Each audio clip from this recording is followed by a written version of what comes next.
For 10,000 years, one native grain fed entire nations before wheat ever touched American soil. Farmers in the 1800s called it too wild, and within 50 years, it vanished from fields and memory. How did the continent's most resilient crop disappear while weaker ones survived? Let's uncover the truth buried in the mud. How a weed outsmarted civilization and refused to die. A crimson plant grows through a crack in a Denver parking lot. People walk past, calling it a weed. They have no clue they're stepping over a survivor of empires. Amaranth, the seed that fed armies long before Europe dreamed of bread. Archaeologists date its cultivation to nearly 7,000 BCE, older than the Egyptian pyramids. Ancient seeds found in Tehuacan Valley show organized farming, proof of a society that mastered food security while most of humanity still hunted. Imagine a civilization that treated a grain like treasure because it could save them from famine, heal soldiers, and nourish entire cities. Modern nutritionists call it a complete protein, rare among plants. Each tiny seed holds lysine, calcium, magnesium, and iron in ratios wheat never achieved. In one serving, amaranth delivers twice the calcium of milk and 5 times the iron of rice. Yet today, nearly every supermarket shelf favors imported wheat, a crop less suited to heat and drought. Why did the world trade resilience for dependency? The answer begins with perception. Europeans saw tall, blood-red leaves and assumed danger. Spanish priests feared its link to Aztec rituals, calling it the devil's grain. Colonizers labeled it primitive, erased its name, and seeded wheat instead. Within one generation, the world's oldest superfood vanished from empire records.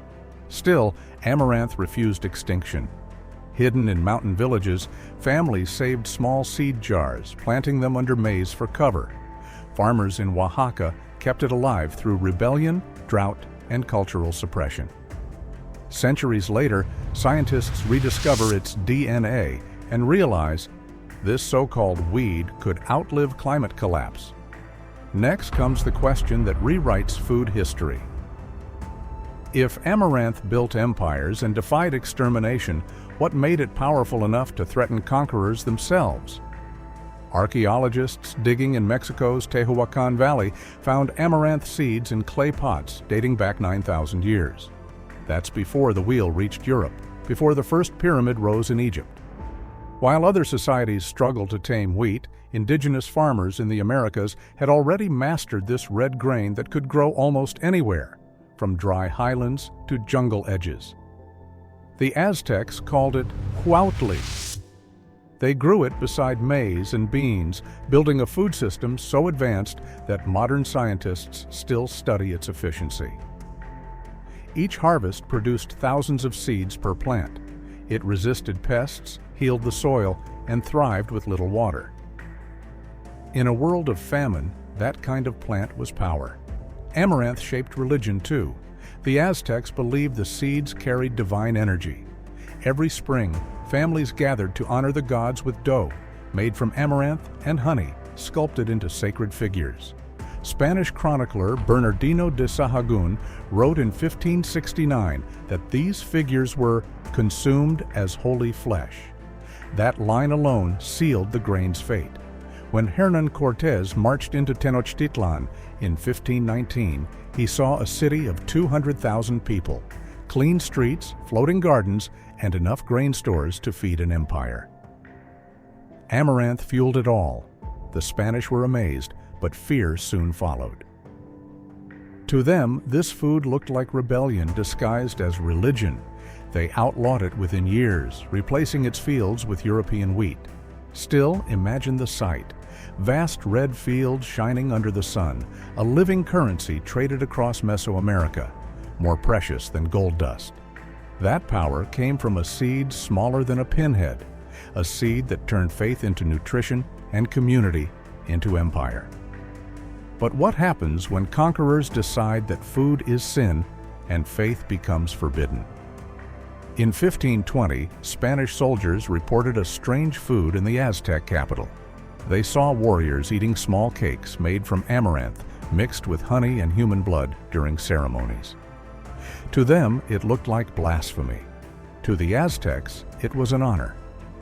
Those cakes were called tzoali. They fueled soldiers before battle and honored the gods afterward. Each warrior believed the grain carried the life force of the sun. The Spanish chronicler Friar Toribio de Benavente, also known as Motolinia, described how entire temples filled with people offering seeds to statues made of amaranth dough. The figures stood 10 feet tall, decorated with feathers and gold. After the ceremony, the idols were broken apart and eaten by the crowd. It was ritual and nourishment in one act. Amaranth wasn't superstition, it was technology. The grain provided all 9 essential amino acids, rare in plants. A single hectare yielded up to 2 tons of seed, even during drought. It kept soldiers strong and children alive. When the Spanish noticed this, they saw something more dangerous than religion: self-sufficiency. Therefore, they outlawed it. In 1560, the Catholic Church banned planting amaranth across New Spain. Anyone caught growing it risked whipping, imprisonment, or death.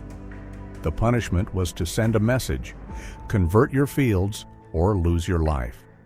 Within a century, wheat-covered lands that once grew amaranth and the seed of the empire turned to ash.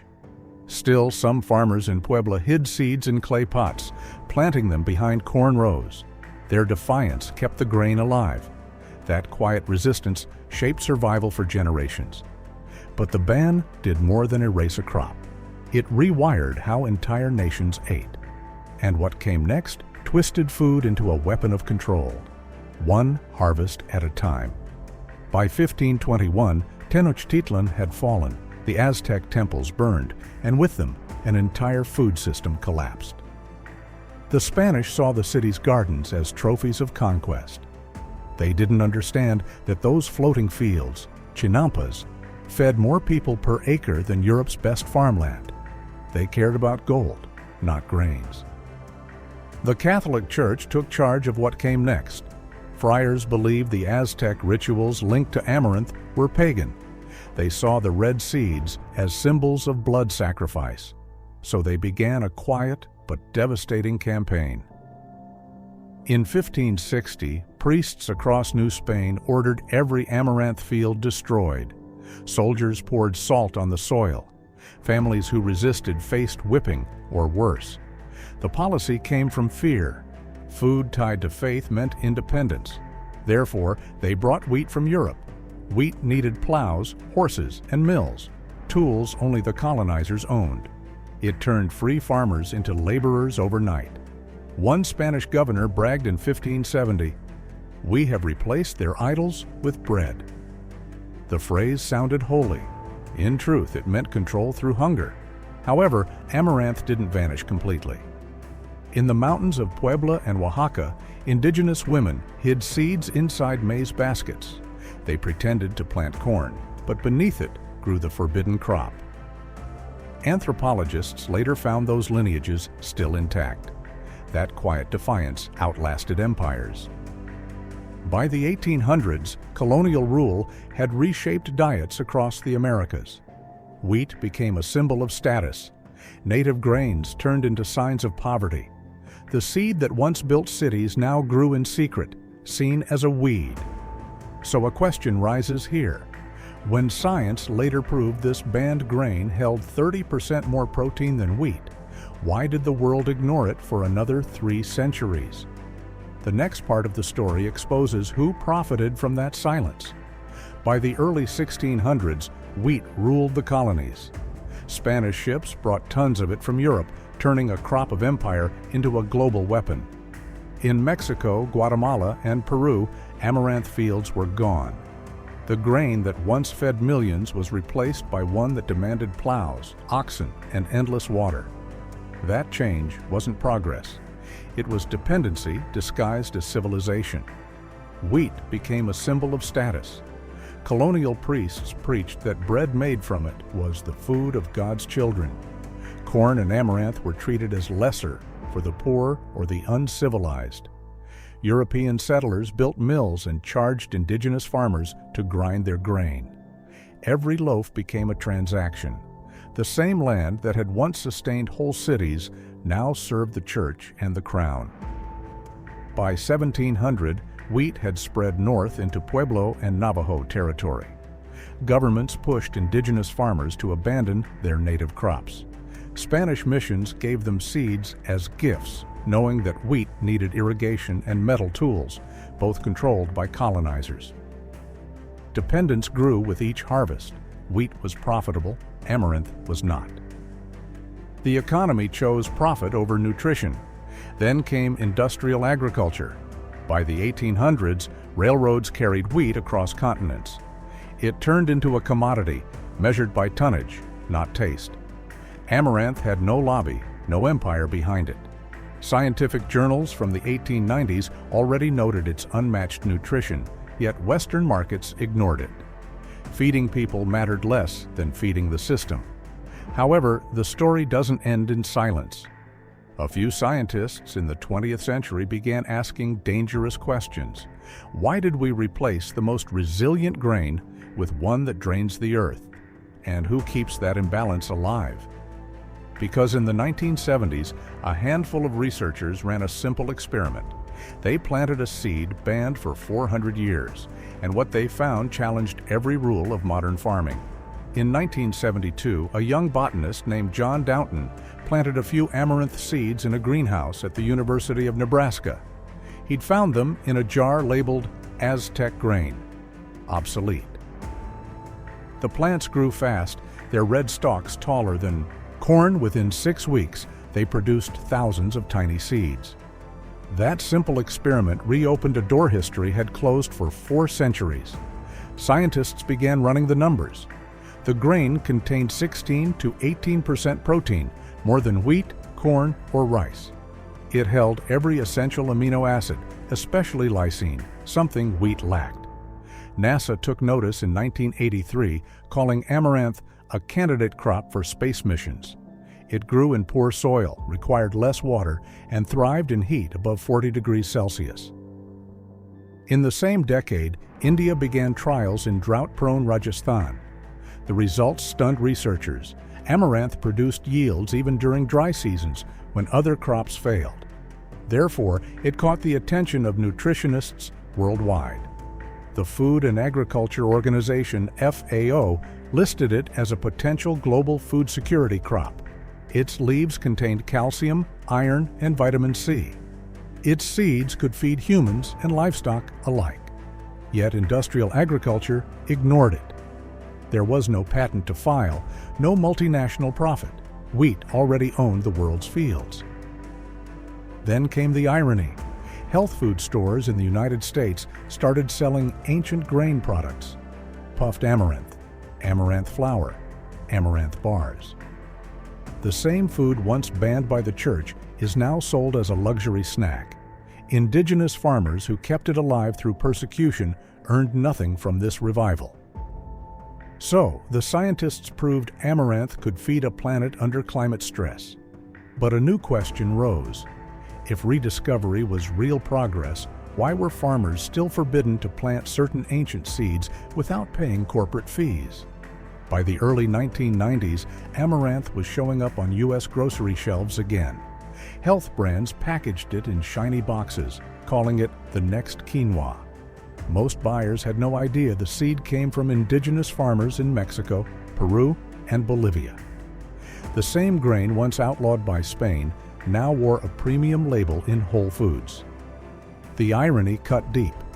A farmer named Rafael Ortega in Puebla told a journalist in 1994, "My grandmother hid these seeds under the floor. Now Americans eat them with yogurt." His family sold amaranth to a co-op for less than $1 a kilo, while retail brands marked it up by 10 times.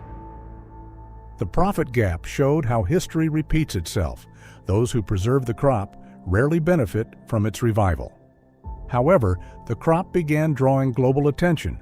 In 1996, the UN recognized amaranth as one of the 21 crops for the future. Mexico City held its first Feria del Amaranto, celebrating the seed's return. Chefs reinvented it in energy bars, tortillas, and sweets called alegrias. Demand grew, but big agriculture soon took notice. Companies in the United States, China, and India patented hybrid varieties, locking farmers into contracts. Ancient knowledge turned into intellectual property. Therefore, the revival became another form of control. Indigenous cooperatives fought for recognition, pushing for heritage seed protection. In 2003, a law in Mexico allowed local farmers to reclaim ancestral seed rights. But global patents kept expanding, and those small victories struggled to compete with export economies.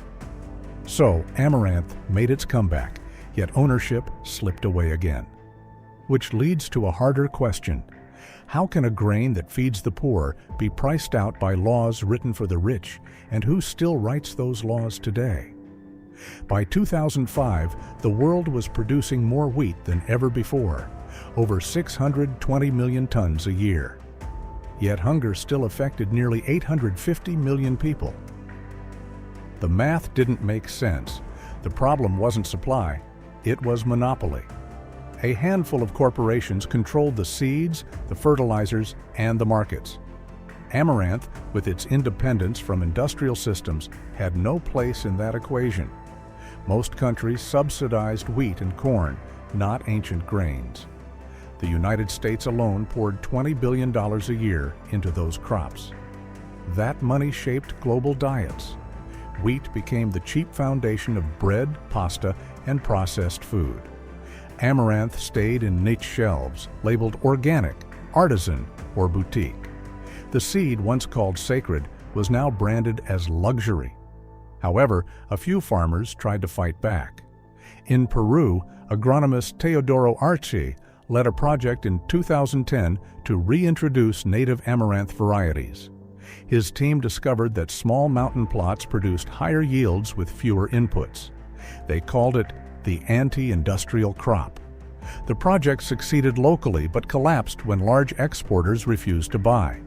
The grain couldn't compete with subsidized wheat prices flooding the global market. Then came the darker side, seed patents. In 2012, a major agritech company patented a hybrid amaranth line, claiming it improved drought resistance. Yet indigenous farmers had bred similar varieties for centuries. The patent passed without challenge. The same pattern repeated across Africa and Asia. Ancient DNA became corporate property. Therefore, the system that once banned the grain now exploited it under legal disguise. So the story shifts again. From silent resistance to open conflict. And in that fight, the question becomes urgent. How do you reclaim a sacred crop when the law calls your heritage illegal? In 2015, a group of indigenous farmers in Oaxaca formed the Red de Amaranto Mexicano. They were tired of seeing their ancestral grain sold in health stores abroad, while their own communities struggled to afford basic food. Their first meeting had 12 people. Within 3 years, they had over 2,000 small growers across 6 states. They shared seeds freely, outside the reach of patent law. That was rebellion, one handful of soil at a time.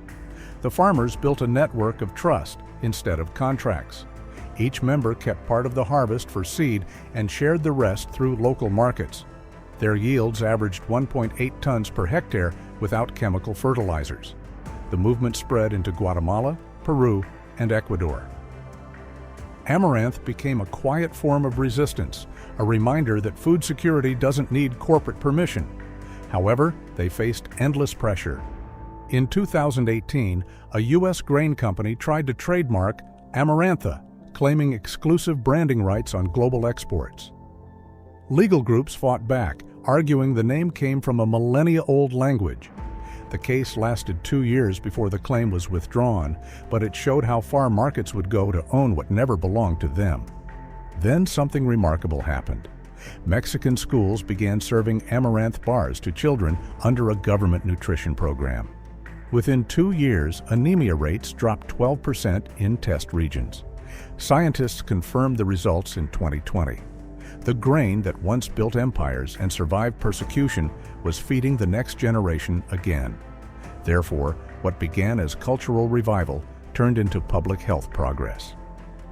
But beneath that hope lies a harder truth. Global demand keeps rising, yet local farmers still earn less than $1.50 a kilo. So the next chapter asks the real question: who eats well when the keepers of the seed stay hungry? By 2023, global wheat production hit nearly 800 million tons, while amaranth barely crossed 70,000. The numbers speak louder than speeches. One crop feeds corporations, the other could feed communities. The irony is painful when you know how much the world pays for progress. Amaranth never asked for dominance. It asked for balance.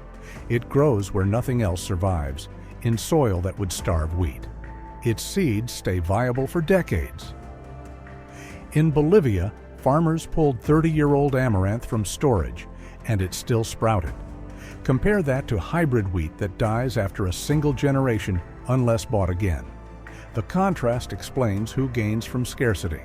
However, some countries are waking up. In Nepal, scientists from Tribhuvan University planted amaranth at 4,000 meters above sea level and harvested strong yields. In Kenya, small cooperatives found that intercropping it with maize cut pesticide costs in half. Even NASA keeps it on its shortlist for long-term space missions. The grain that fed empires might one day feed astronauts. Therefore, this story circles back to something deeper than food. Every seed carries memory. When the Spanish outlawed amaranth in the 1500s, they tried to erase more than a crop. They tried to erase a worldview that saw food as sacred. Yet the grain endured through hidden gardens, whispered names, and the quiet work of farmers who refused to forget. So, the choice now belongs to us. We can keep serving a system that rewards yield over health, or we can learn from those who never gave up the red seed. History shows what happens when convenience replaces wisdom. And that question leads somewhere uncomfortable, because one modern crop, sold as the future of sustainability, repeats the same old story with new marketing and even higher stakes. What we call progress buried entire food worlds, but they're still waiting under our feet. Click the next video right now before it disappears. The next story starts where this one ends.